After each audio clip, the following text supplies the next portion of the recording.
Isang mapagpalang hapon po sa bawat isa po sa atin.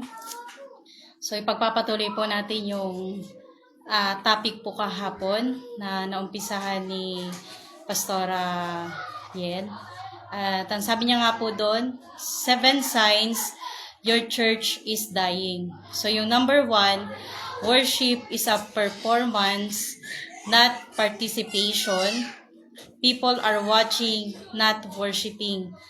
Ito po yung number 1 na sinyales na ang simbahan ay namamatay na. Ito po ay hindi building, ito po ay mismong congregation po natin. At kung hindi po tayo magiging aware sa mga bagay po na ito, mapapabayaan po natin at ito po ang magiging cause ng pagkawala po nila. So tayo po ay nasa number 2 na ang sabi niya po dito, 7 sinyales na ang simbahan ay namamatay na. 7 signs your church is dying. What most leaders don't see or don't want to say. A healthy church is always making disciples. Everything else flows from that. Hindi po pwedeng mawala ang pagde-disciple, hindi pwedeng ma-stop ang discipleship. Kasi para mas lalo pong magamit ang mga miyembro, ang congregation, kailangan nagpapatuloy po ang pagde-disciple po natin. Amen po. Dito po sa Revelation chapter 3 verse 1 and 2, ang sabi niya po dito, ang mensahe para sa iglesia sa Sardis. Isulat mo sa anghel ng iglesia sa Sardis, ito ang sinasabi ng nagtataglay ng 7 espiritu ng Diyos at ng 7 bituin. Alam ko ang ginagawa mo, ang alam ng marami, ikaw ay buhay, ngunit ang totoo, ikaw ay patay. Kaya't gumising ka, palakasin mo ang nalalabi pa sa iyo, upang hindi ito tuluyang mamatay. Sapagkat nakita kong hindi ganap sa paningin ng aking Diyos ang mga nagawa mo. Dito po sinasabi ni Apostle John sa mga iglesia ng Sardis na hindi pa sapat yung ginagawa mo. At ngayon po, sabi niya po dito, sa number 2 na po tayo, visitors come once and disappear. If no one notice, they're gone. It's a belonging problem. Sabi niya po dito sa pangalawa, na sinyales na ang simbahan ay namamatay na. Sabi niya po dito, visitors come once and disappear. May mga miyembro, may mga tao po na dumadalo, umaattend ng simbahan na minsan lang sila dumalo. After po nun ay nawawala din. So sila po ay temporary lang. At bakit po kaya? Panandalian lang po yung mga miyembro po na ito at bakit mabilis silang mawala sa simbahan. Dito po sa Mateo chapter 13 verse 21, sabi niya pong ganun dito, ngunit hindi tumitimo ang mensahe sa kanyang puso, sandali lamang itong nananatili at pagdating ng mga kapighatian at pagsubok dahil sa mensahe, agad siyang tumatalikod sa kanyang pananampalataya. Yun pala ang nagiging dahilan kung bakit nawawala ang isang miyembro o kung bakit hindi siya agad na-disciple dahilan sa hindi agad nagiging maugat ang salita ng Diyos sa puso niya. Amen po. So kung naalala po natin dito po sa part ng Mateo or sa book din ng Mark, meron po doon na yung mga hasik. Yung iba ay nahasikan sa dawagan, yung iba sa damuhan, sa tinik, at yung iba naman po ay talagang sila ay nagbunga, sila ay nataniman at dun sa matabang lupa. Talagang nagbunga yung salita ng Diyos sa buhay ng mga taong ito. At ito po yung kailangan po ng simbahan po natin para ito po ay tumatag at para po ito ay manatili. Kailangan siya ay talagang mataniman sa matabang lupa. Pero para mangyari po yun, kailangan tuturuan talaga natin sila na una sa lahat ay mapamahal sa Panginoong Jesus. Naalala ko po dati, nung ako po ay naka-deploy sa isang outreach, kami po ay in-invite sa isang simbahan kasi nakita po nila na maraming kabataan na umaattend sa church po natin. At ngayon po, nagpaalam po ako dun sa pastor po natin. Pinayagan po nila kami. Pero ang isang bilin niya ay mag-observe lang. So, hindi naman kami talaga taga roon. At kami po ay na-invite lang. So, sa madaling salita, after po ng fellowship, kinausap po ako ng isang miyembro po nila at ang sabi po niyang ganun, ang dami mo namang pong mga kabataan na kasama. At nakita po niya na yung mga kabataan ay dedicated, committed sa gawain ng Panginoon. Sabi kong ganun, glory to God po. Ngayon tinanong niya ako, paano po ba mag-disciple? Paano ba magdisipulo? Ano ba ang dapat kong gawin? Ngayon po, ito pong miyembro po na ito, hindi po siya dito sa Rema, kundi sa ibang simbahan siya yung nag-invite niya po sa amin. Ang sabi kong ganun, tanungin mo yung pastor mo, kasi may pastor po siya. Paano kanya dinisciple? Paano kanya tinuruan na mapamahal sa gawain ng Diyos? Ngayon po, hindi niya po ako tinigilan. Trinay niya po akong i-reach out through chat. At ngayon po, dahilan sa tayo po ay tinuruan kung paano nga mag-disciple, ang sabi ko po sa kanyang ganun, ay una sa lahat, turuan natin sila na mapamahal sa Panginoong Jesus. Kasi pag naturuan natin niyang ma-inlove sa Panginoon, may inlove yan sa gawain ng Diyos at darating ang time, yan ay magagamit ng Panginoon. Amen po. Kaya nga po, hanggat may pagkakataon, magawa natin yung part natin sa mga tao. Yan, lalong-lalo na sa pagde-disciple. Ang sabi ng salita ng Diyos, go ye and make disciple. Hindi niya sinabi na go ye and make member, kundi sinabi niya, go ye and make disciples. So, yun po ang bilin ng Panginoong Jesus sa atin bago po siya umakyat sa langit. Kaya nga sabi niya dito, ang malusog na simbahan ay nagdi-disciple. Sabihin mo sa katabi mo, kung may katabi ka, sabihin mo sa kanya, ang malusog na simbahan ay nagdi-disciple. Alam niyo po, naalala ko po dati yung sinabi ni Pastor Boy, lagi niyang sinasabi na ang dahilan kung bakit nawawala ang lingkod ng Diyos, ang mga manggagawa, ang mga pastor, kasi wala nang bunga sa ginagawa nila. Amen po? So, para tayo po ay lumakas, tumatag. Ang sabi niya pong ganun dito, kapag meron pong baguhan na umaattend sa gawain ng Panginoon, dapat nandun po yung, lagi nga po sa ating sinasabi, entertain po natin, turuan po natin sila na ma-inlove sa Panginoon kung paano po tayo tinuruan ng mga leaders, ng mga workers, ng mga pastor po natin. Amen po? So, mahalaga na maalagaan po natin sila at maturuan natin sila na mapamahal sa Panginoon. Kasi kapag naturuan natin yan, kahit palipat-lipat ka pa ng mga outreach, lalo po kapag tayo po, lagi nga sinasabi sa atin, kapag missionary ka, dapat open yung puso mo kahit saan kang lugar ilagay. Amen po? Kasi doon ka gagamitin ng Diyos at doon ka magiging epektibo. Ngayon, kapag naturuan natin silang mapamahal sa Panginoon, kahit wala ka na doon sa lugar, yan ay magagamit pa rin ng Panginoon. Kasi bakit? Naging rooted yung salita ng Diyos sa puso ng isang tao. Amen po, sa miyembro. At sabi niya po dito, kung tayo po ay paisi-ising Kristiyano, paisi-ising miyembro, paisi-ising pastor, leaders, o manggagawa ng Diyos, hindi natin namamalayan, yung mga miyembro ay wala na pala. Amen po. Maaaring yung iba, tumatagal sila ng 10 years o tumatagal sila, sabihin natin, 20 years pa. Pero kapag dumating ang time ng problema, ng mga struggle, maaaring hindi pagkakaunawaan, darating ang time, mawawala at mawawala pa rin. Or kaya naman, lilipat ng ibang simbahan, magtatanong kung saan tinawag ng Panginoon. Amen po. So, ang sabi niya pong gano'n dito, isang paraan o solusyon para manatili yung simbahan po natin na buhay. Yung mga miyembro kailangan ipinagtatrabaho po natin palagi. Amen po.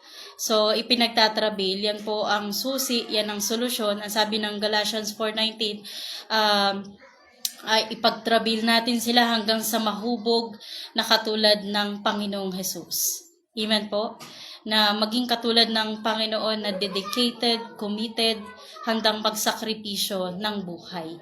Amen. So, hindi pwedeng baliwalain itong sinyalis po na ito kasi ito po ay magiging problema. Ang sabi nga dito sa number 2, visitors come once and disappears. At kung hindi po natin ito manonotice, hindi po natin to kung babaliwalain lang natin ito, magiging problema po ito. Amen po. So, sa bawat isa po sa atin, isang dahilan kung bakit namamatay ang church o ang mga miyembro dahilan sa hindi pa ganun kalakas or katatag ang kanilang espiritual na pananampalataya sa Panginoon. So, lagi po tayong sinasabihan na turuan natin sila na mapamahal sa Panginoon. At may mga tao na kailangan talaga i-follow up pa rin kahit sabihin mong matagal na yan eh. Amen po. Kailangan pa rin silang entertain. Naalala ko po dati nung ako po ay nawala sa church. Sobrang na-appreciate ko po yung mga taong nag-follow up po sa akin.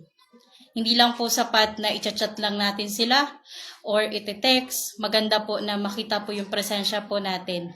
Kasi iba pa rin po kapag physical nila na nakikita yung taong nagpa-follow up sa kanila. Alam niyo po, simpleng kamusta lang, simpleng topic lang sa likod, sobrang nakakalakas na. At nung time po na yon, glory to God, kasi na-appreciate ko po yung mga tao na yun na nag-follow up sa akin. At nag-decide po ako na gusto ko nang magbalik loob sa Panginoon. At purihin po ang Panginoon kasi nakabalik po ako. So, kailangan po natin silang i-follow up, kailangan natin silang entertain, lalo na sa mga baguhan para sila po ay manatili sa gawain ng Panginoon. At isa nga nagiging problema sa mga taong dumadalo sa simbahan, hindi sila ganun ka-committed. Amen po. Hindi sila ganun ka-committed. May mga tao na mabilis na nagiging committed sa gawain ng Panginoon, lalo na kapag yan ay napupuspos sa prayer, napupuspos sa na-anointan talaga at nakukuha niya ang anointing, pero hindi po talaga lahat. Amen po. So, iba-iba ang klase ng mga taong dumadalo sa simbahan po natin. Hindi lahat yan ay pare-pareho. Kaya nga, ang isang ina-advise ng Bible ay magpalakasan po ang bawat isa po sa atin. Amen. At kapag hindi ito nabigyan ng pansin ng mga leaders o ng mga pastor ng simbahan, mapapabayaan po yung mga miyembro. At mahalaga po talaga na sila po ay tulungan natin. Yes, nandyan ang panalangin, pero iba pa rin po kapag sila ay napupuntahan pa rin sa maaaring malayo na, pero gumawa po tayo ng paraan para sila ay makabalik at mabuhay ulit. Mabuhay ulit yung init ng paglilingkod nila sa Panginoon. Amen po. At dito nga po sa Ezekiel chapter 34 verse 12, kung paanong hinahanap ng pastol ang tupa niyang nawawala, gayon ko hinahanap ang aking tupa. Kung kukunin ko sila saan man sila itinapon noong panahon ng kanilang kasamaan. Yun nga po, yung mga mapupuntahan nating lugar, yung masusolwin po natin, ito po yung mga taong maaring nawala na sa church, naghahanap ng masisimbahan, nagbasig na, at mga unbelievers. At bilang leaders, bilang pastor, bilang mga Kristiyano, trabaho po natin na tulungan, mapalakas yung mga kasamahan po natin sa simbahan. Amen po. At alam niyo po, naalala ko po yung isang illustration, may isang pastor na inaalagaan niya yung mga tupa niya. Pero may isang tupa po doon na sobrang hina niya. At ngayon po, ang focus ng pastor ay mapagaling yung tupa po na yun. At ngayon, sa madaling salita, naging malakas, gumaling yung tupa, at siya po ay pinakawalan Ganyan. At ngayon, naging malaya yung tupa po na ito. Pero dahilan sa excited niya po siya na lumabas, ang ginawa po niya ay, so sobrang excited niya, eh, napalayo po siya dun sa pastor niya. At ngayon po, ito pong pastor ay hinahanap niya, tinitingnan niya, chinecheck niya yung mga tupa niya, at nakita po niya may kulang na isa. Ang ginawa po niya, hinanap niya po ito, magdamag, hindi po siya natulog hanggang sa nadatnan niya yung tupa niya. At nakita po niya yung tupa niya, nahulog na pala sa may bangin. At hindi na po ito makaakyat kasi nga mataas yung pagkakahulog niya. At in order na maligtas yung tupa na ito, kailangan may mag-rescue po sa kanya. Kailangan may pumunta. At in order po na makabalik yung mga kasamahan natin na nawala na, kailangan may magpa-follow up. May pupunta sa kanila. Amen po. May mga time talaga na hindi ka napapansinin or kaya naman ayaw na makipag-usap sa'yo dahilan sa nahihiya. Pero ayun nga, hingi tayo ng guidance sa Panginoon kung ano ang dapat nating gawin. Amen po. So, darating ang time, babalik at babalik lang yan. Kasi bakit? May naitanim na salita ng Diyos sa puso ng tao. Amen po, doon sa mga miyembro po natin. Kaya nga, sabi niya pong ganun dito, 7 signs your church is dying. Visitors come once and disappear. Napakahalaga po na sila po ay maturuan natin na mapamahal sa gawain ng Panginoon at hindi pwede ang simbahan ay nag-i-stop sa pagdi-disciple kasi dito po tayo tinawag ng Panginoon. Amen po. Tuturuan natin sila na mapamahal sa Panginoon. Tuturuan natin sila na ma-inlove sa gawain ng Panginoon. Amen po.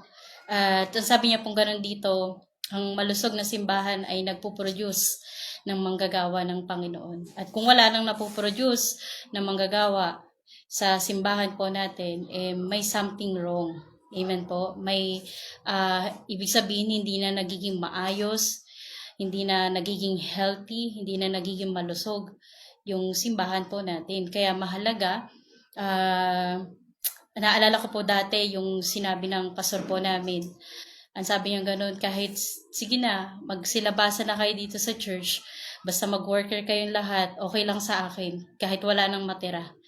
Yun pala, doon ko na-realize po, nung sinabi ni Pastor Boy, ang malusog na simbahan ay nagpo-produce ng mga manggagawa. Kaya pala sinabi ng pastor po na yun, na okay lang kahit lumabas na kayong lahat. Ang pangarap ko sa inyo lahat ay maglingkod sa Panginoon, mag-worker, mag-pastor, kung sa kayo gamitin ng Panginoon. Kaya pala ganun po lagi yung confession ng pastor po namin that time. Yun pala ay ang healthy na simbahan, ang malusog na simbahan ay nagde-disciple, nagpo-produce siya ng mga disipulo. Amen po. Tayo po ay pinagkatiwalaan ng Diyos at maganda na bilang pinagkatiwalaan ng Panginoon ay maging matapat po tayo kahit wala pong nakakakita po sa atin. Ginagawa natin ito ng may pag-ibig, ginagawa natin ito na masaya sa puso po natin. At nandun yung willing and obedient po natin. At kapag nandun yung willing and obedient natin, we will eat the best of the land. Amen po. Tayo po ay ipaprosper, tayo po ay pagpapalain ng Panginoon. Amen po. So, in-encourage ko po ang bawat isa po sa atin, wag po nating babaliwalain yung mga bagay po na ito, yung mga senyales po na ito na magtataka tayo bakit saglit lang itong tao na ito. Umaten after noon, wala na. Maaaring temporary lang yan, pero may tinuturo ang Diyos sa atin kung bakit natin na-meet yung mga tao po na yan. Amen po. So maraming salamat at God bless po ulit sa bawat isa po sa atin. Tayo pong lahat ay yumuko at manalangin. Aming Ama, sa pangalan ni Jesus, maraming salamat Lord sa oras na ito. Salamat sa pagtuturo mo sa amin. Salamat Panginoon, hayaan mo na maturoan mo pa kami lagi, O Diyos, na maging matapat, Panginoon, sa pagdidisipulo. Lord, turuan mo kami kung ano pa yung mga dapat naming gawin upang sa ganun tumibay at tumakas, tumatag pa ang mga kasamahan namin, ang mga miyembro na ipinagkatiwala mo sa amin, Panginoon. Hayaan mo, O Diyos, madatnan mo kami na nagiging matapat na ginagawa yung trabaho na ipinagkatiwala mo sa amin, Panginoon. Madatnan mo kaming masaya na naglilingkod sa iyo, Panginoon. Salamat po, O Diyos, sa oras na ito. Kaya mo, Panginoon, na mas lalo pang lumawak, lumago ang iyong gawain, Panginoon, at ikaw ang laging mag-glorify, O Diyos. Salamat, Lord, at hayaan mo na magamit mo pa ang bawat isa sa amin upang sa ganun marami pang mga taong makakilala sa iyo, O Diyos. Salamat po, Lord, sa oras na ito, sa pangalan ni Jesus. Amen. So, maraming salamat po sa bawat isa po sa atin at isang pinagpalang hapon po. God bless po.